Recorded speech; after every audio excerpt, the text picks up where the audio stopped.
Today's courtroom moment opens with a defendant who's juggling medical issues, missed drug tests, emotional struggles, and a sudden relapse that the court is not willing to overlook. As soon as the session begins, you can feel the judge's patience dropping with every unclear explanation. The theme of the entire hearing becomes one simple question: where did the cocaine come from?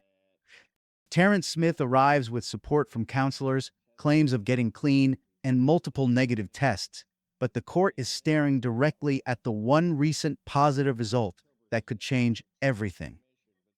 This case is about responsibility, honesty, and whether his personal struggles excuse the violation or make things worse. Stay with us, because the moment the judge presses him for answers, the tension skyrockets, and what happens later shocks everyone inside the courtroom. She said she's going to stay there for like 4 or 5 days from now because I had to come to court. She wanted to take me today, but instead she had to bring me here. What's your appointment date? She says she's going to put it, she put it in the system, but she says she's going to get it on her. Where did the cocaine come from? Well, Worked with CMH and gotten into additional programming.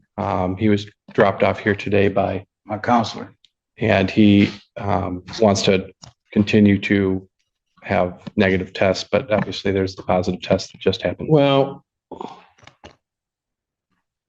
the problem that I have is that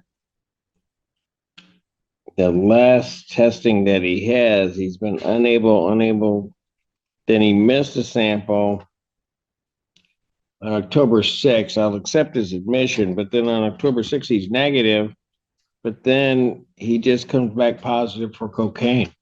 There was issues with his rent, and he's worked with his counselor, and he also wants to address Right here, the judge is zeroing in on the biggest problem: Terrence's pattern of missed or unable tests. Courts treat missed tests almost the same as positive tests because they often signal avoidance. The judge isn't just listening to excuses, they're evaluating consistency. Terrence tries to explain medical problems, stress, eviction, and anxiety, but the judge's focus stays locked on the timeline.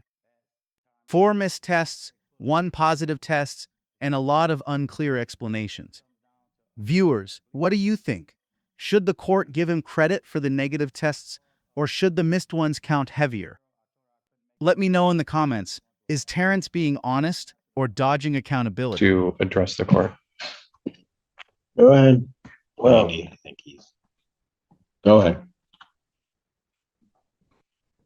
What do you want to tell me? as far as what I can tell you, to being bluntly honest, well, I had an eviction on my door because I had my son living with me. So after that, I got that fixed. October the 7th, I think. But I was going through a bad time situation, so I take full accountability for the situation that happened. But when it comes down to, I got a bleeding ulcer. So when I called Cheryl, I told her I couldn't make it in because I was going through a bad spot, but she didn't answer the phone. So I still came in, and I tried to use the bathroom. I got bipolar depression, anxiety. I waited a whole hour. And because she told me I can wait in there.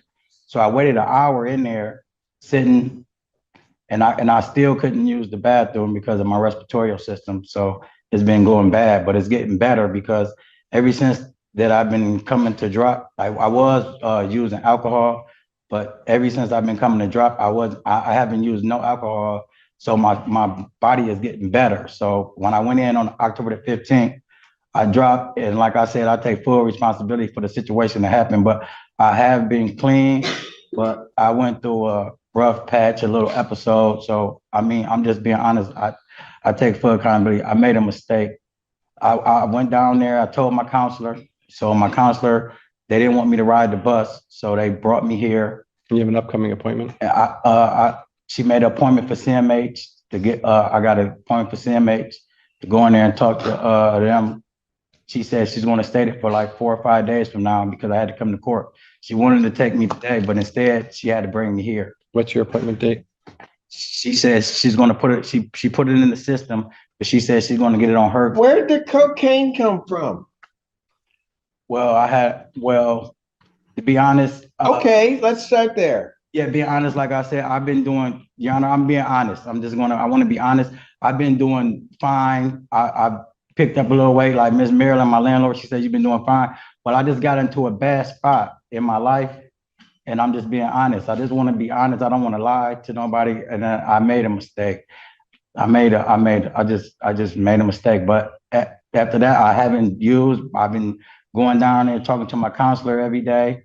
And everything's going swell because they're keeping tabs on me. They do wellness checks at my house because of my bipolar. But what happened was I had got around, but I'm taking accountability, but I just got around the wrong people when I went out and was hanging out the one time I did hang out. And lately I'm an introvert. So I just be in the house. So This part becomes crucial. Terrence says he's been clean, gaining weight, staying inside, and working with counselors. But when the judge asked the simplest question, where did the cocaine come from, we still don't have a direct answer. Notice how his explanation shifts. First stress, then bad influence, then wrong people downtown, then emotional moments tied to his brother. Courts look for clarity, and right now, his story is getting more tangled. This is where judges often decide whether a defendant is truthful or just trying to talk their way out of consequences. If you were in the judge's place, would you believe this explanation? Or would you feel something still isn't adding up? just got beside myself. I'm just being honest, but my counselor's been with me every day now, and I've been staying in the house, and she's taking me to community health, and everything's going well. Miss Marilyn, my landlord, she's been coming up checking on me, and everything's been going well. They take me to the grocery store. Your Honor, if I can just add in here, he had four negative tests. There were the two that you indicated, the refusals. He somewhat explained that he had a missed sample. He was negative, and then we had the relapse. So there's, other than the unable or refusing, he is. And here's the moment everything shifts.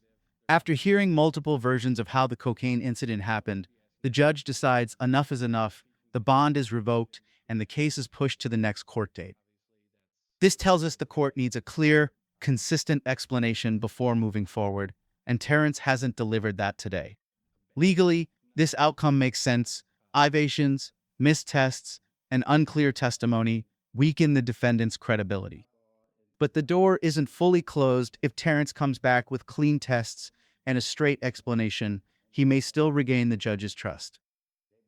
If you found this case as intense and surprising as we did, make sure to hit that like button, drop your thoughts in the comments, and don't forget to subscribe for more powerful courtroom breakdowns just like this. He is testing negative. There was the most recent test that was positive. What I'd be asking the court today would be if he can get another negative in between now and the next court date. Obviously, that's a very good indication that he is telling the truth and he had a bad night with the positive test. But I went and told my counselor, and because I quit drinking alcohol, and like I said, I've been gaining weight. I've been doing everything good, and I went and told Miss Jenna and Miss Marilyn, and after that, they've been coming to check on me every single day. And I go downstairs, I play ping pong, dominoes, and they read books with me, and I've been doing everything right. And my mom, I called my mom. My mom said, dress nice and be honest to you because you're a good judge. So I just came here.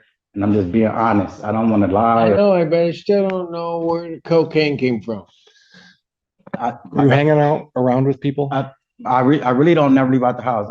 Can I be honest with you? Okay, my brother had a heart attack, right? This ain't about my brother though.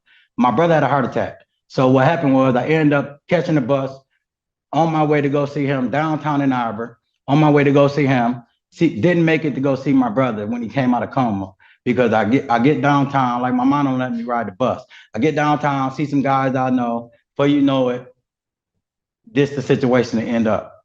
Boom, my mom called me, tell me get back home. I go home, and I've been in the house ever since.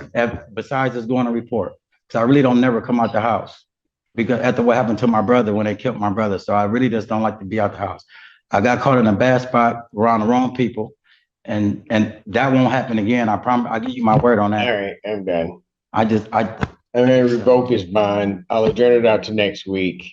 Okay. And so I'll adjourn it out to the 30th, 2025. 9 a.m. Maybe by that time you can give me a straight answer. I'm not gonna take his plea today. I'll hold on. No, I said I did wrong, Your Honor. Defendant is admitted to the violation. Defendant's remanded. Southbound. We'll come back. We'll do that. Can you grab my jacket right there? Yep. I'll come and see you in custody. Thank you. You're Please,